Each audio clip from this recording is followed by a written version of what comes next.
details or text the word symbols to 81188. 10:53 a.m. 17 minutes past 10, the Unexplained with Howard Hughes. When I was a little tiny boy, I learned a word probably at 3 years of age, whatever I was, that a little tiny boy 3 years of age wouldn't know. The word was motorcade. And that was because I heard on the radio and probably seen on the television reports of what happened when the motorcade of John F. Kennedy, the President of the United States, arrived in Dallas, went down the Stemmons Freeway to Dealey Plaza.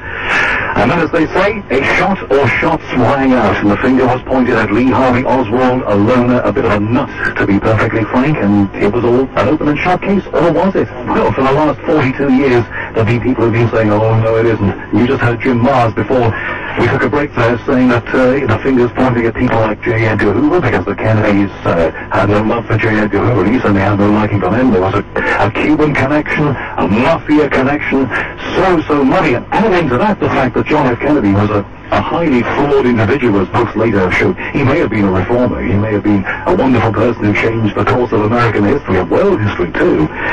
But he had secret health issues that we're only now beginning to understand, sex addiction that we're being told about, and connections to people a president shouldn't really be connected with. All of those things are more or less in the public domain, or are they? I'm going to introduce you now to a man called Lamarr Waldron. He is co-author of The Ultimate Sacrifice. Now, this book is described on Lamarr's website like this. At last, the mysteries surrounding JFK's death are fully explained by the startling revelations in this book. Its fresh, groundbreaking research documents how the blowback from the Kennedys' actions against the mafia and Cuba led to JFK's death. Ultimate Sacrifice provides the final word, and boy, we've been looking for that tonight, on why the government had to cover up so much information for so long. Lamarr Waldron, welcome to talkSPORT. Thank you for coming on. Thank you for having me, Howard. So why is your summation of all of this different from all the other stuff that we've been hearing for all these years? What are the elements in it? Well, the key reason was we took the information that had been developed by Jim Mars and others, including all of the government investigations into the JFK assassination. Many people think there was only the Warren Commission. In actuality, there were 6 government committees that looked into various aspects of the JFK assassination. So we built upon all of their work, and for the first time, we actually went close to people who actually worked with Bobby Kennedy and John Kennedy and talked to them. In many cases, they had never talked about these events before, and they told us a pretty incredible story that we were then able to completely document from files, government files that are now in the National Archives, and that were declassified later in the 1990s, partially as a result of our efforts in bringing those files to the attention of another government committee who was charged with releasing those files. So this is the inside story from people who actually worked with John and Bobby Kennedy. And in many ways, as you've often heard, the truth is actually much stranger than any fiction or any conspiracy theory. That's so many times. How come the Warren Commission didn't hear the story that you heard? Well, because there was so much withheld from them. Starting with, as we found, John and Robert Kennedy had a never-before-revealed plan to stage a coup against Fidel Castro and actually invade Cuba on December 1st, 1963. That was just 10 days after JFK's Dallas trip. Now, this top-secret plan, the CIA's code name for it, AM World, we reveal in the book for the first time, and it was declassified officially only last year. That was completely withheld, not just from the Warren Commission, but all the later government investigating committees as well. So there was this huge impending invasion, essentially a D-Day for Cuba, so to speak, scheduled for just 10 days after JFK's Dallas trip. So the cloak of secrecy surrounding that at the time and later has been the primary reason so much has been covered up for so long. When I was doing my research for this, one team or project kept coming up on the internet searches that I was doing, and that was Alpha 66. Is that what this is? Alpha 66 was a supposed plot in 1961 to get rid of Castro. Well, we have a lot of new information about Alpha 66, and in fact, my associate on the book, my co-author, Tom Hartman, actually met with the leader of Alpha 66, who freely admits that he met with Lee Harvey Oswald and the CIA agent 2 months before Dallas. And the subject of their discussion, which he revealed for the first time to us, was eliminating Fidel Castro. So we have an awful lot of new information about Alpha 66. So again, Alpha 66 was not behind JFK's assassination. People who worked with John and Bobby Kennedy told us who was really behind JFK's assassination, and then we were able to find a tremendous amount just a tremendous amount of on-the-record, documented evidence confirming everything those Kennedy associates had told us. But even if this Alpha 66 thing wasn't part of it, to me it was a real revelation to read about it, because I have never seen such a ragtag collection of people from the military and other sources all brought together to one end, seemingly.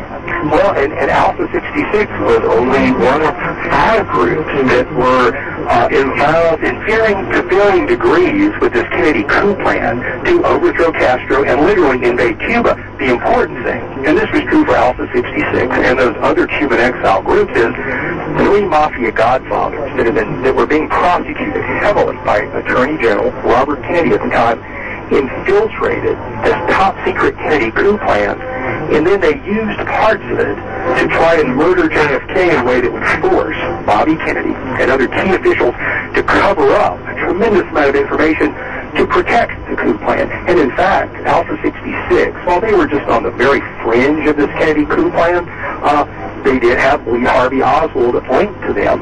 The bullets in Oswald's rifle were linked to Alpha 66.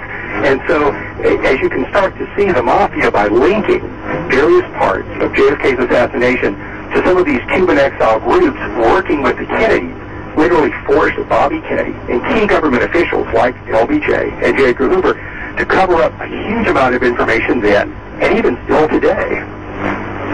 So what are we to take from all of this? What can we say is definitely, as you see it, the truth? Well, many incredible things revealed in the book, again, from Kennedy associates for the first time. The first of which is an attempt to kill the Mafia Godfathers that penetrated the coup plan. The 3 Mafia Godfathers are from Chicago, from Tampa, Florida, and the man who controlled, the Godfather who controlled Dallas, Texas. What we document thoroughly in the book is that they first tried to kill JFK in Chicago 3 weeks before Dallas, but JFK had to cancel that entire motorcade and trip because 4 gunmen were still at large. Now, the Warren Commission got rumors of that attempt, just vague rumors. So we got the word straight from a Chicago Secret Service agent and much other information, including JFK's press secretary, Pierre Salinger, who told us Jack Ruby had been in Chicago a week before that attempt. They had gotten a $7,000 payoff from one of the Mafia Godfathers in Chicago, an associate of his. So, but then, just 4 days before Dallas, there was an attempt to assassinate JFK during his motorcade in Tampa, Florida, that was not only withheld from the Warren Commission, it was completely withheld from the public for the last 40 years, from every other investigating committee, and this was a motorcade that JFK did continue 4 days. After being told 4 days, it was that large. 4 days.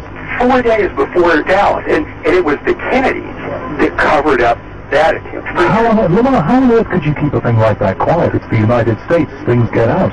Well, how long was it before, how many years was it before we found out even the first rumors of JFK's, problems in his personal life, shall we say? That was more than a decade after his death, and his dalliances with various women were quite common and well known in Washington and in Hollywood, and yet not one word appeared in public for more than 10 years.